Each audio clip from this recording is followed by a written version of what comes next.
Welcome to the Statesboro Herald's 2014 Pigskin Pick'em, brought to you by Seasons of Japan Restaurant and Dr. Troy M. Lawhorn at Statesboro Oral and Maxillofacial Surgery and Dental Implant Center. And welcome to the final week of Pigskin Pick'em. I'm your host, Josh Aubrey, being joined as always by the Statesboro Herald's Matt Yogas, Mike Anthony, and Eddie Ledbetter. You ever notice when you see these guys and they're touting, hey, pick my, they always have their hair all slicked back. Eddie's got the look, and he's also got the lead, 67-37. Going to be tough to beat him overall here. Mike in second, 63-41. Josh, 57-47. And Matt Yogas, 51-53. Drops below 500. We got to get you back above the Mendoza line. Last week here, we've got no high school games. We've got 4 pro games we're going to pick this week and 4 college games, beginning with the Georgia Southern Eagles. They've already clinched at least a share of the Sun Belt Championship in this their first year, but like Matt Yogas, they don't like sharing things. They want this all to themselves. They're taking on Louisiana Monroe, and the Warhawks are 14.5-point underdogs in this game. Matt Yogas, lead us off. Your thoughts on this one? Taking, the shared championship would be like me accepting that I'm going to lose to Eddie by 16 in this game. I don't accept that at all, actually. I'm going to try to pick up all 16 with this game. Each one for us counts for 2. Right. Which means Eddie still has to go for this week. So. We're reading on the curve now, are we? Yeah. I'm actually in first place. By my calculation. Your calculations. Georgia Southern is on a mission this week. I think ULM's got a good defense. I think that, Georgia Southern obviously held below their average season low against Navy 2 weeks ago. UL Monroe, a pretty good defense too, but I think Georgia Southern's going to be on a mission. I think they're going to punch right through that defense, and I don't think ULM has the offense. I think Georgia Southern actually covers that mighty big spread. Mike. You had a Georgia Southern team go out to Texas a few weeks ago, play not their best game, but good enough to win. It was actually a little closer than it probably should have been with some late scores. Then you've got Georgia Southern's one bad game that they've played the entire season, and then they had an off week. So you had an iffy game, a bad game, and an off week that somehow has gotten parlayed into Georgia Southern has lost all of its power, all of its magic. I really don't see that. They haven't played well in over a month. Exactly, right. To hear some people talk about it, Georgia Southern stopped being good in October. So I think that Georgia Southern's been reading up on those press clippings over the last week. They come out inspired. They know what's on the line. They know how big it would be for this program to win one outright in their first year. They get it done. I think that they run away with this one just to prove a point. They win this one by 4 touchdowns. Eddie. I agree. I'll take Georgia Southern also. Wow. I don't know. I think it's going to be awfully close. I think this game could be decided by that hook, that 14.5. I think I see Georgia Southern maybe winning by 14. But people are getting onto me because they still don't understand we're picking against the spread. So I don't want all that blowback onto me either. So we're going Eagles all the way out here, Georgia Southern all the way down. I heard people got onto me saying that I picked Charleston Southern last week. And if you would have picked Monroe, you would have had to live with that for the whole year because this is the last one. Exactly. So I tried to explain to them, no, they're spreads. These are spreads. I'm not taking Georgia to lose. Matt Yogas would do that, but not me. I did do that. By 30-something. Lafayette taking on Troy. Lafayette, thanks to our good buddies from Boone, helped Georgia Southern to at least a share of the championship. Lafayette taking on Troy. The final game for Troy's head coach. Will they be inspired enough to cover the 10.5 or possibly win the game, Matt Yogas? Well, here's the interesting thing. You hear all these arguments about Georgia Southern's this, and they played this way in this game, and this team's better because of this. Guess what? Here's the theory for you. The Sun Belt stinks as a conference. It's bad. Georgia Southern's got a better offensive line than you and better running backs than you, and that's why they're 7-0. It has nothing to do with scheduling and this nonsense and that nonsense. So ULL, Troy, closer than the experts think. Matter of fact, I think it would be funny if Georgia Southern lost to ULM, Troy beats ULL, and Georgia Southern gets the outright championship anyway. I'll take Troy to at least cover.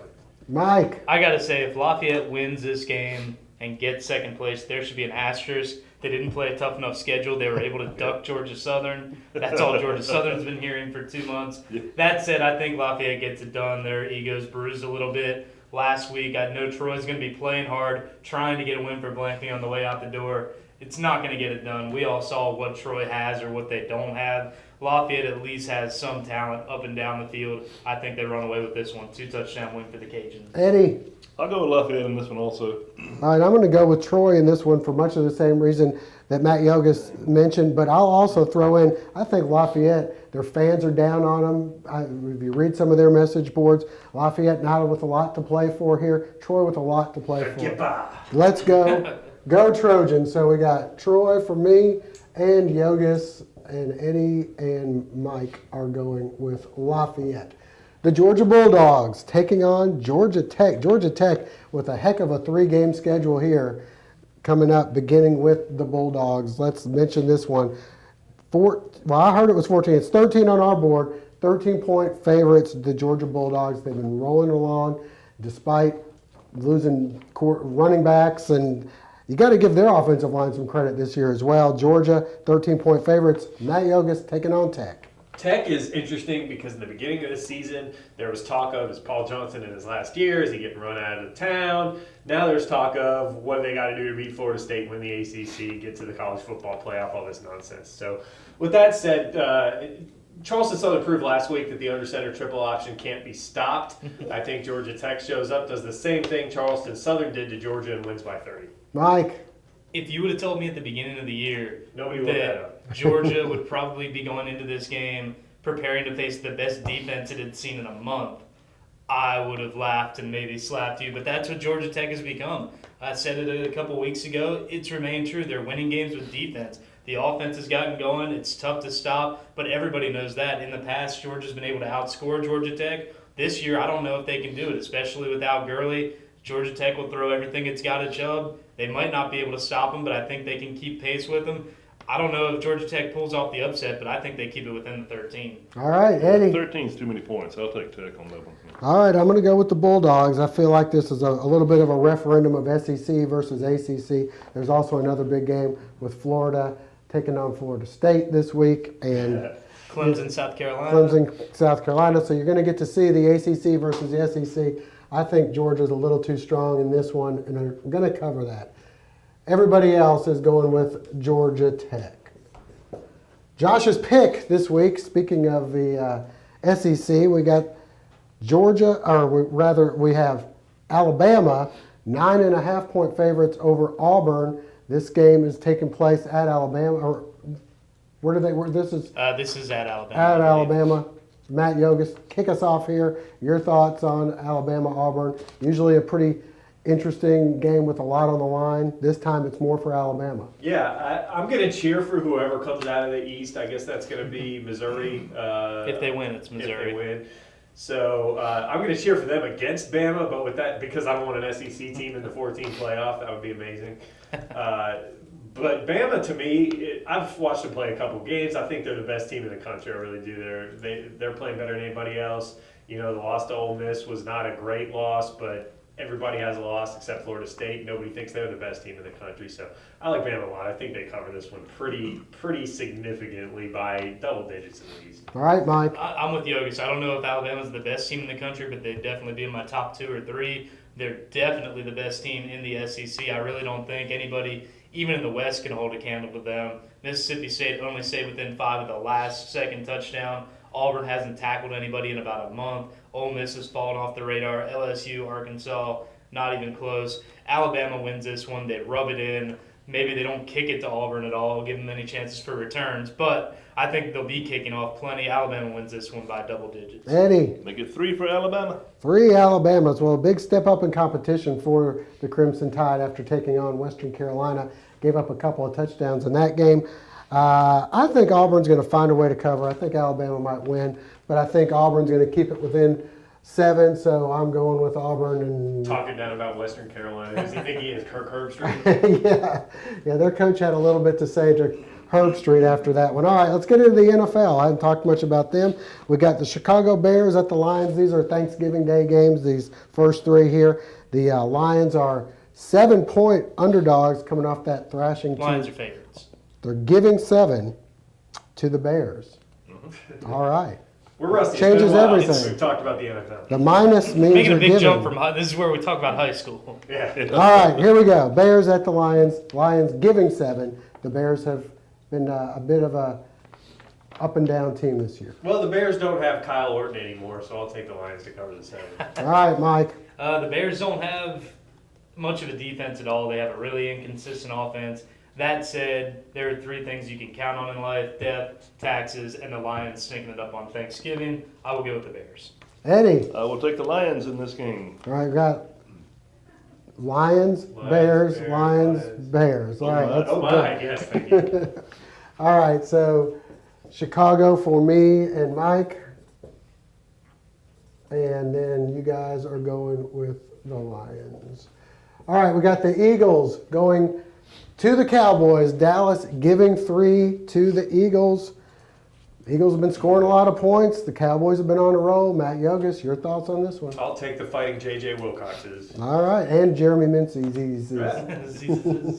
Mike. I take it back. There are 4 things you can count on in life: death, taxes, the Lions sinking it up on Thanksgiving, and me falling asleep halfway through the Dallas game on Thanksgiving. But when I wake up, I'm pretty sure that Yogus and I will be celebrating along with J.J. Wilcox. They win this one. 2 Cowboys. Make it 3 Cowboys. 3 Cowboys. I got to go with the Eagles then. You know, I got to try to gain some ground in the last week, probably fall back even farther.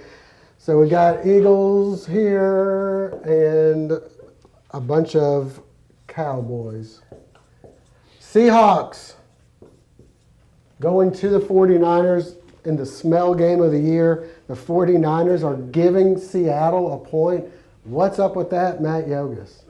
You'll run away from the smell, I believe. I'll No, run you'll toward run toward the smell. Yeah, I I'll do. run away from the smell. I'll stick with the 49ers. That is running to the smell. They shouldn't be favored. They're playing the defending champs, right? Yeah, whatever. See, I can clear this up. The reason that we're arguing about whether something smells or not is because neither of these teams have been able to put together more than 1 or 2 impressive weeks. They both look like world beaters at times. They both look like anybody could jump up and get them at times. Whoever loses this game is really going to be behind the 8 ball because you've got the Cardinals out there, 2 games clear of both of them. I think that the 49ers are favored because they've got the home field. I don't think it's going to matter though. Seahawks, I think they've been on the upswing a little bit more than the Niners the last couple of weeks. Seahawks find a way to win this one outright. Eddie? I'll go with the Seahawks also. Okay, so you said the 49ers, you wrote I down wrote the the Seahawks. Seahawks. Okay. So Defending champions who are you going means with? nothing in You're the going with the NFL. Seahawks? Yeah, right. You're going with the Seahawks? Seahawks. Yeah. Seahawks. I'll go with the Niners on the run to the smell here.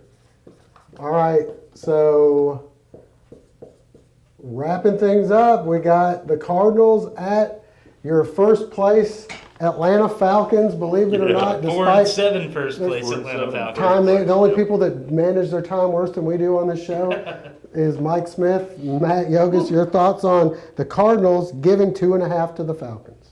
Oh boy, I'll take the Falcons. I guess people like the Falcons around here too, and they get mad when we don't pick them. All right, Mike. Any game for the rest of the year that's within a field goal, you've got to go against Atlanta because field goal is a 1-possession game in the NFL. You're good from 40 yards, 50 yards out. The Falcons will find a way to screw up that one important play. So anything from here on out, 3 points or less, go against the Falcons. I'm with the Cardinals. Cards, Falcons. You know, I was looking at this and I thought that 2.5 was 25. And Ah, I was wondering. it maybe should be. NFL? So I had the Falcons, but I'll stay with the Falcons. What the heck? all right. I'll go with the Falcons as well. I think they're due to finally win one of these games that they've been screwing up. So that gives us the only one going with the Cards is Mike. Yep. Correct. All right. Well, there you have it. You got one, Mike. Pick one up on me for sure. Right there. All right. Well, that'll do it for Matt Yogus, Mike Anthony, and Eddie Ledbetter, the champion it looks like this year. We have to check the paper to make sure. I'm Josh Aubrey. Thank you all for joining us. Hope to see you again next season.